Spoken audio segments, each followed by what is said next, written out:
Welcome back. The market continues to bite time ahead of the two big events. One would be the June series expiry. The second one, the more important one from a stock standpoint, will be the Reliance AGM.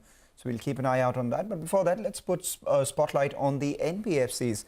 India Ratings expects a major impact on collections in the first quarter, the quarter that we're currently in, due to regional lockdowns announced by various state governments to handle the second COVID wave. So let's take this discussion forward with Pankaj Naik, who's the Associate Director at India Ratings and Research. Thanks a lot, Pankaj, for joining in. And that really is the first question, what kind of impact do you foresee in collections, and how much of that would be, turning into NPAs? Do you have any math on that? Sure. So as we all know, to control the COVID pandemic, obviously various state governments have announced the regional lockdown. Now, some announced it pretty early and some were pretty late in announcing it, say in the mid of April or May. Obviously, because of these regional restrictions, the business cash flows have been disrupted, and because of which the collection as such of NBFCs has taken a beating. Now, unlike the first wave, where it was more of an urban-centric phenomenon, this is more of a rural and urban both.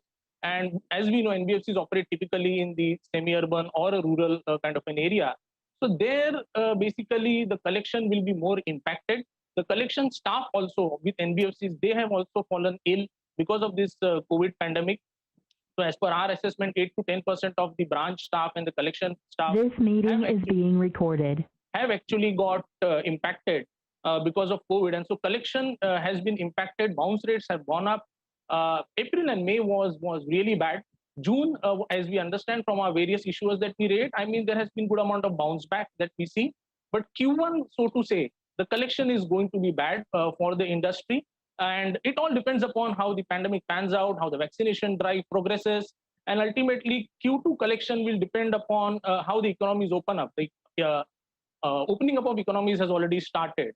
As far as slippage to NPAs is concerned, I think NBFCs have resorted to restructuring and also have given ECLGS disbursements to a certain class of borrowers. Now, because of that, it is kind of a liquidity relief to, or a repayment relief, so to say, to NBFC customers. And so we do not expect a huge amount of slippage from here on. But obviously, that stock of restructured assets and ECLGS, that has to be closely monitored because these are vulnerable customers and they can put some asset quality pain.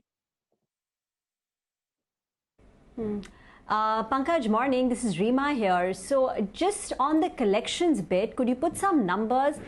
By how much did it decline in the month of April? What was it in the month of May? And to what extent has it bounced back in June?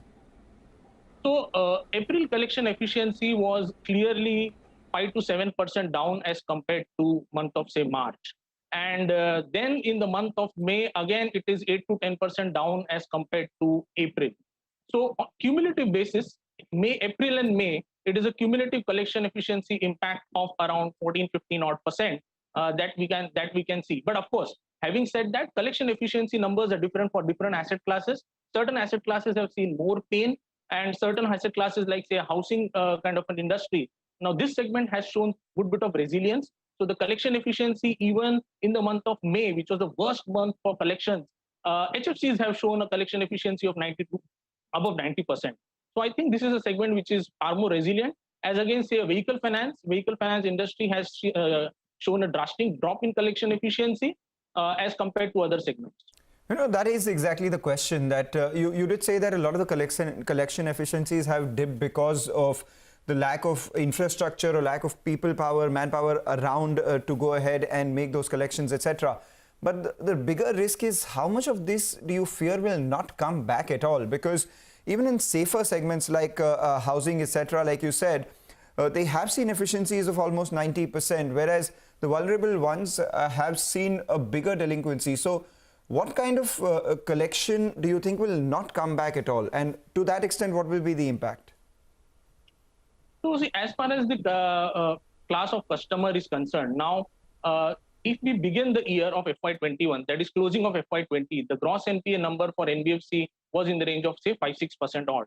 And then FY21 saw restructuring in the NBFC space to the extent of 1.5-1.6%. And the ECLGS also has been given to various customers. And there, the total loan book that has been managed by giving ECLGS were around 5% odd for NBFC.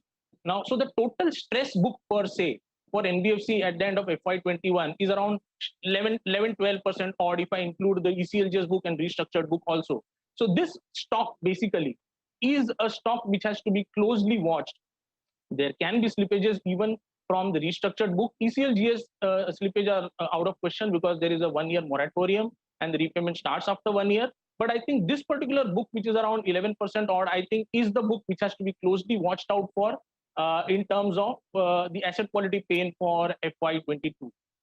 And if you could give us some names on which of the NBFCs have a higher percentage of these stressed loans as against the average of 10-11% that you're talking about, and which are the relatively safer ones?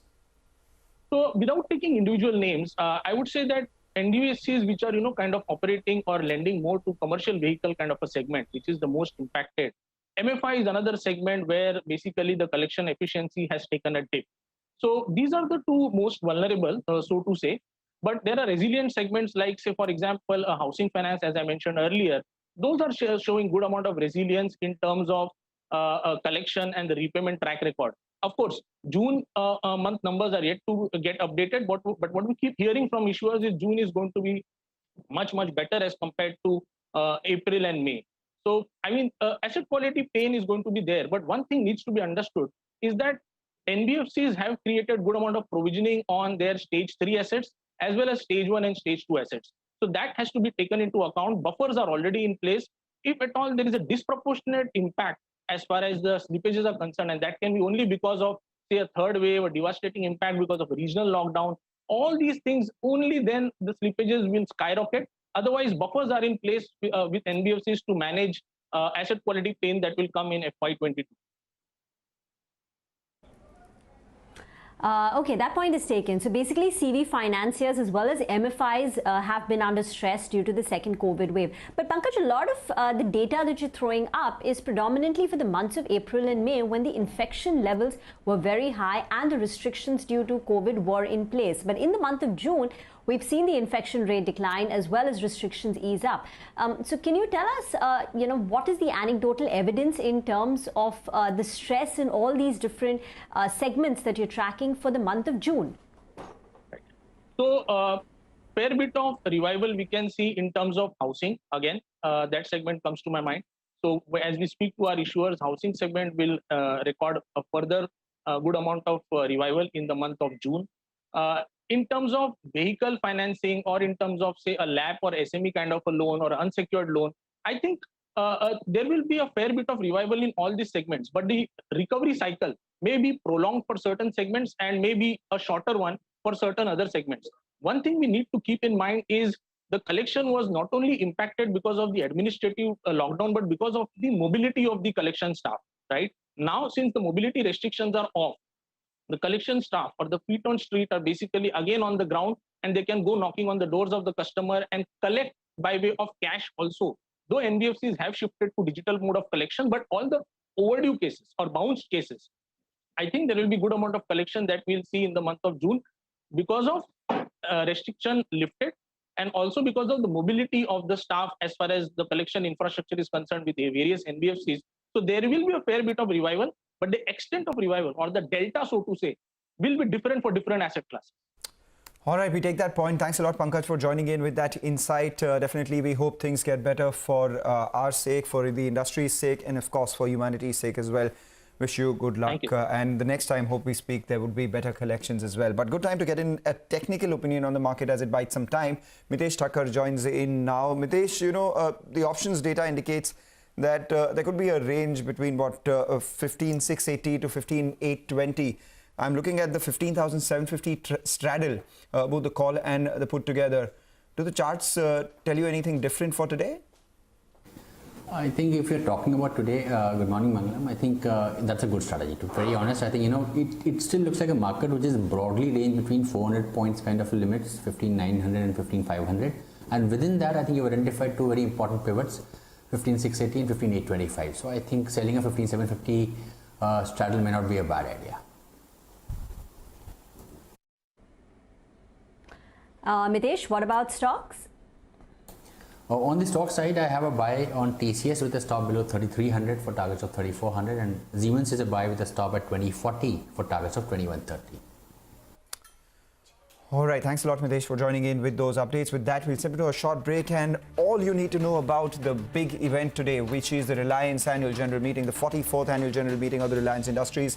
Everything that you need to expect, everything the street is expecting on the other side of this short break. Stay tuned.